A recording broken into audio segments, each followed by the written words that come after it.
Eu saúdo aos amados irmãos e amigos com a paz do Senhor. Temos meditado nesses últimos dias sobre Deus, o Pai, a grandeza do Pai. E ontem nós meditamos sobre a grandeza do Filho e hoje queremos meditar um pouco sobre a grandeza da terceira pessoa da Trindade, que é o Espírito Santo. Mas vamos à palavra de Deus. João capítulo 14 e o versículo 26. Mas aquele Consolador, o Espírito Santo, que o Pai enviará em meu nome, esse vos ensinará todas as coisas e vos fará lembrar de tudo quanto vos tenho dito. Quando Jesus, ao cumprir sua missão aqui na terra, ele veio como carne e ele sofreu por amor a toda a humanidade, entregou a sua vida e depois de ressuscitar, ele começou a falar com os seus discípulos que ele teria que ir. E quando ele começou a falar nos últimos dias abertamente aos seus discípulos, eles ficaram muito preocupados. E como é que nós vamos ficar agora? Nós ficamos todos esses 3 anos sendo ensinados, convivendo com o Mestre, convivendo com o Filho de Deus, e agora ele está ressurreto. E ele disse que ele tem que ir. Então houve aquela preocupação no coração deles. Mas Jesus disse para eles: eu não vos deixarei órfãos. Vocês não vão ficar sozinhos aqui. Mas ele disse: eu vou rogar ao Pai, e ele vos enviará outro Consolador, que é o Espírito Santo. Mas quem é o Espírito Santo? O Espírito Santo é a terceira pessoa da Trindade. Ele não é só um poder, ele não é pomba, embora possa ser representado como uma pomba. Ele não é só representado como água, ele como fogo. Não, ele é uma personalidade, ele é uma pessoa. E para nós entendermos um pouco sobre o Espírito Santo, nós vamos lá em Gênesis, no início lá da criação, Gênesis capítulo 1 e o versículo 2, que diz que a terra, lá no início de tudo, e a terra estava desolada e vazia, e a escuridão estava sobre a face do abismo. A terra era um caos, não tinha nada. Mas aqui diz, no princípio de tudo, e o Espírito de Deus, que é o Espírito Santo, movia-se sobre a superfície das águas. Ele já estava lá no início, lá. E no decorrer dos tempos, quando os profetas, algum sacerdote, algum rei era ungido, ele recebia uma porção do Espírito Santo na sua vida. E o Espírito Santo agora, o que ele é para nós e o que ele é no Novo Testamento, todos conhecem a história quando o anjo Gabriel, que é aquele mensageiro de Deus, veio falar com Maria, a Virgem Maria, a respeito do nascimento de Jesus, o Salvador. E ela, a princípio, não entendeu o que estava acontecendo, e ela disse: mas como é que vai acontecer isso? E no versículo 35 de Lucas, do capítulo 1, o anjo Gabriel disse para ela, e respondendo o anjo, disse-lhe: o Espírito Santo descerá sobre ti, e a virtude do Altíssimo te cobrirá com a sua sombra. Já começou ali no Novo Testamento, na vida de Jesus, a pessoa do Espírito Santo agindo. Então, nós entendemos que o Espírito Santo é aquele que materializa as palavras de Deus. Tanto a Trindade vive numa harmonia e os três são um, com finalidades e com responsabilidades, vamos dizer, diferentes, mas todos é o mesmo, é Deus. Que Jesus, a Bíblia não fala em lugar nenhum que até aproximadamente os 30 anos, Jesus tenha feito algum milagre.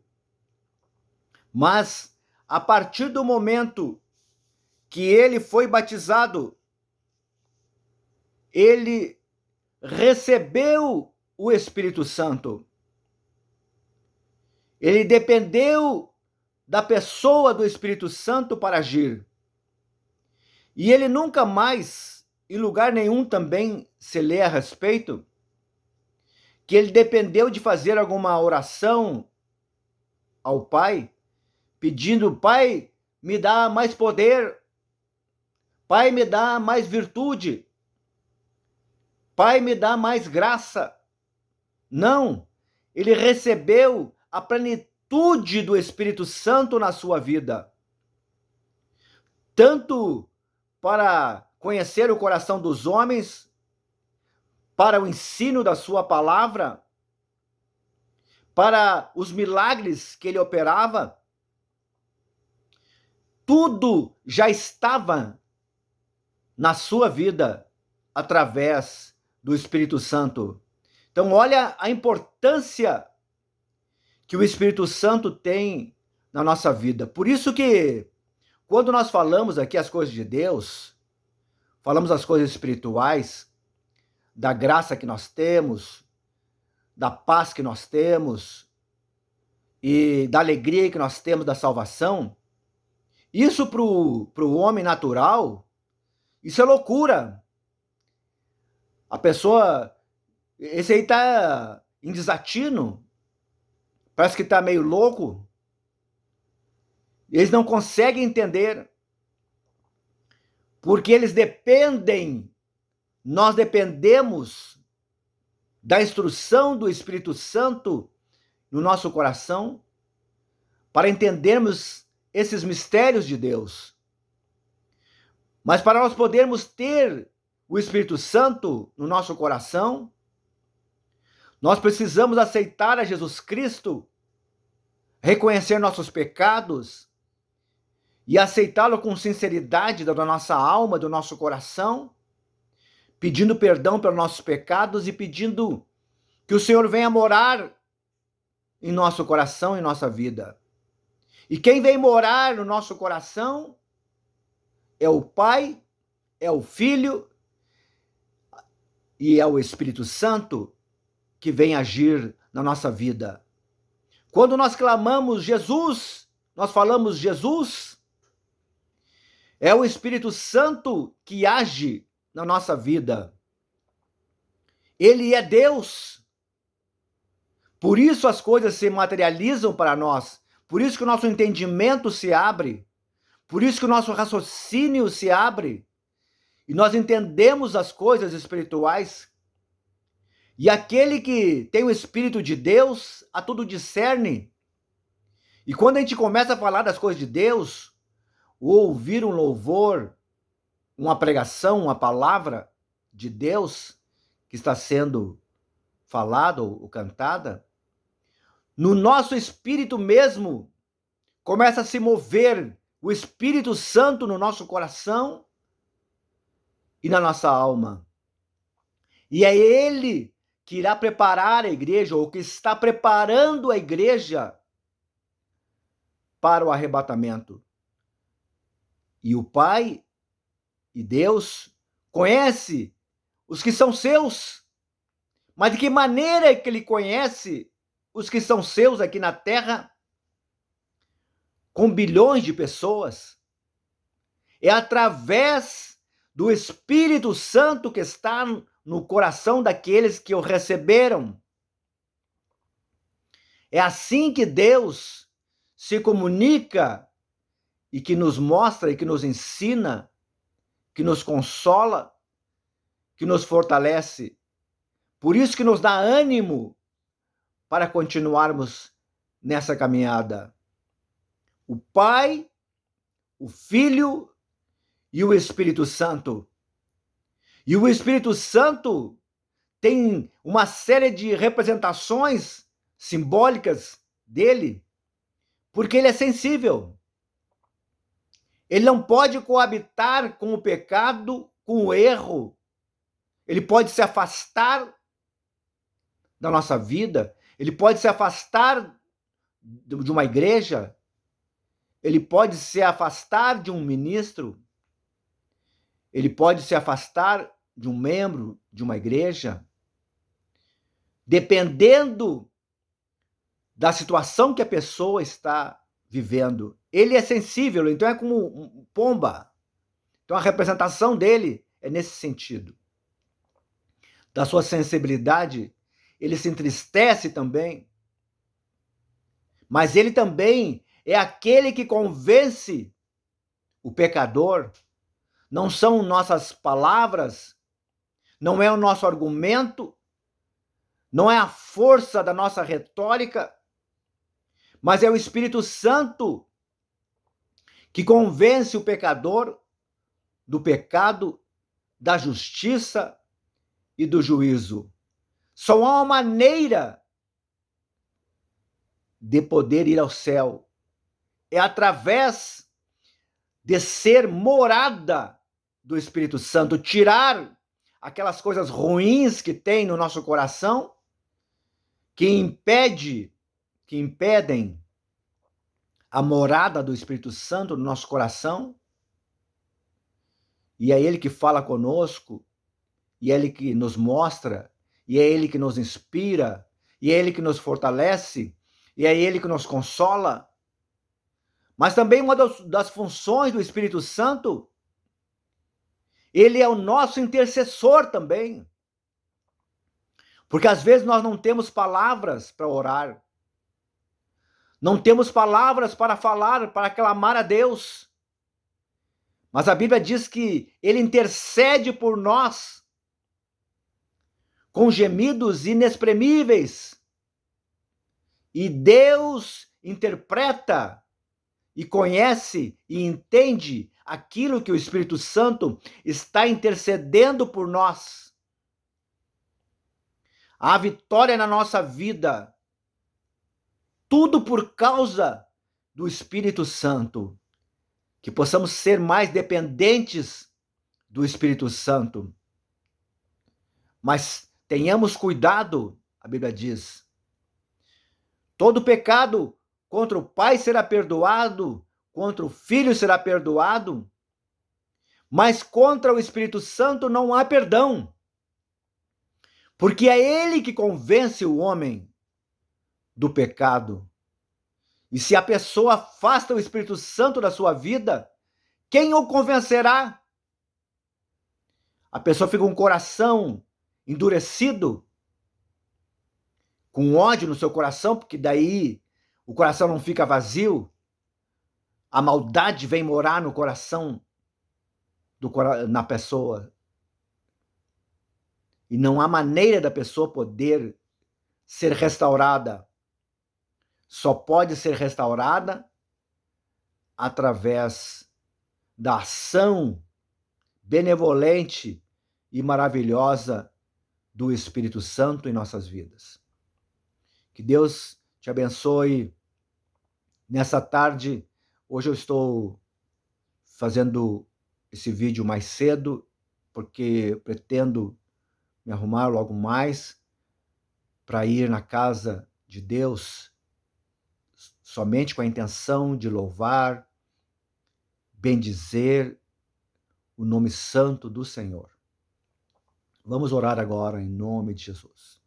Eterno Deus, soberano Pai, nós te agradecemos, meu Deus, por esse dia que tem nos dado, Senhor, e cada vida, meu Deus, que for assistir, meu Deus, este vídeo, que a tua misericórdia e que a tua bondade esteja sobre a sua vida, meu Deus Santo.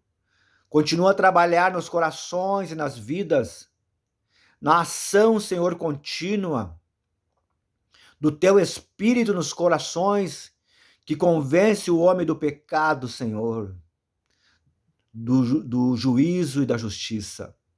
Meu Deus bendito, tem misericórdia, meu Deus, de cada vida, ó Senhor, que eles possam também te receber, Senhor, como o único e suficiente Salvador de suas vidas, reconhecer os seus pecados, as suas falhas, e colocar a sua vida, Senhor, à tua disposição, meu Deus, para que o Senhor venha fazer morada permanente nos corações e nas vidas.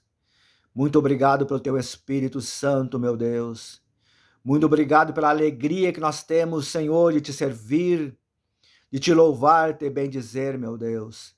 Abençoa cada lar, Senhor, supra as necessidades, livra, Senhor, e guarda de todo mal. Cobre com teu sangue precioso os lares, Senhor Santo.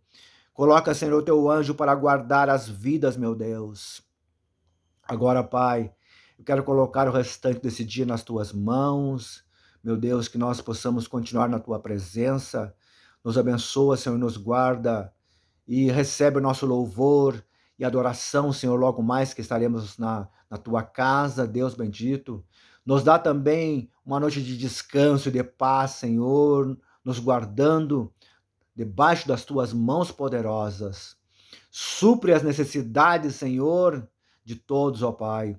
Abençoa, Senhor, a nossa família, meu Deus, os nossos vizinhos, meu Deus Santo, os nossos amigos, a nossa nação, meu Deus, os missionários, ó Pai. Toma nas tuas mãos, abençoa os teus servos, abençoa os líderes, meu Deus, pastores, Senhor, abençoa a tua igreja. Toma cada um de nós nas tuas mãos. Nos dá um dia na tua presença, Senhor, uma noite juntamente contigo. Em nome de Jesus te louvamos, te agradecemos. Amém, Senhor.